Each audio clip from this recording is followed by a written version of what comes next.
Saya lebih baik menjadi petani saja. Perlu saya panggil Dan nggak nih? Perlu panggil Dan nggak?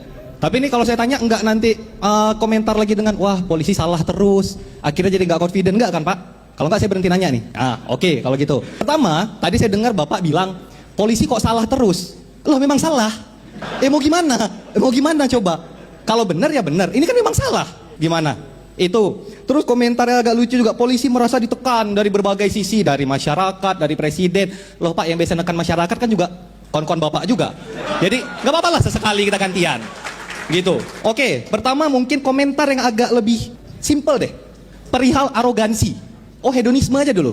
Ada kegagalan dari Bapak dalam menangkap permasalahan hedonisme. Permasalahan hedonisme tidak dalam bagaimana hedonisme ditunjukkan, tapi adalah dari mana polisi mendapatkan harta kekayaannya. Menutup tindakan-tindakan hedonisme itu tidak menjawab permasalahan. Yang perlu dipertanyakan dan dijawab kepada publik adalah polisi bisa sekaya apa? Gajinya berapa sih? Tunjangannya berapa sih?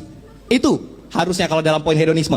Dua, perihal arogansi. Sekarang saya tanya Pak, penangkapan teman-teman, belum teman-teman mahasiswa, teman-teman pelajar yang hendak terjun ke medan aksi, mereka bahkan belum datang aksi, belum mericu, belum apapun, mereka ditangkap. Itu arogansi atau bukan? Arogansi atau bukan? Mereka tidak melakukan kesalahan apapun, tapi mereka sudah ditangkap. Arogansi atau bukan? Kedua, perihal arogansi juga. Putusan MK menjelaskan bahwa polisi tidak boleh menduduki jabatan sipil. Tapi polisi sekarang entah dari mana idenya, saya nggak tahu dari bisikan dari siapa, tapi pengen membolehkan itu dengan berbagai macam aturan-aturan hukum. Itu juga Mbak Bibip, kayaknya perspektif konstitusionalisme itu nggak perlu di Indonesia. Atau konstitusi kan dikangkangin terus. Jadi omong kosong lah. Nah, perihal bagaimana polisi tetap berupaya, setidak-tidaknya ada tendensi untuk berupaya tetap menduduki jabatan sipil, itu arogansi atau bukan? Itu kalau kita ngejawab perihal arogansi. Ketiga, di sini ada suatu permasalahan yang cukup penting kalau misalnya kita melihat di sini Pak. Dari tadi Bapak, kalau kita lihat pakai kacamata manajemen, Bapak itu hanya membahas tentang pengawasan, yaitu adalah evaluasi. Sekarang bagaimana dengan input dan prosesnya? Input polisi berkualitas nggak? Kalau mau diawasin seketat apapun ya, kalau inputnya udah sampah ya outputnya juga akan sampah. Trash in, trash out. Saya rasa gitu. Dari perspektif manajemen ya. Dalam prosesnya sekarang polisi pendidikannya berapa lama?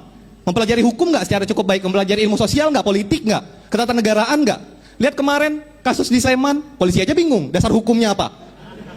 Kapolres. Sekarang gimana dengan input dan proses? Nggak cukup hanya dengan pengawasan.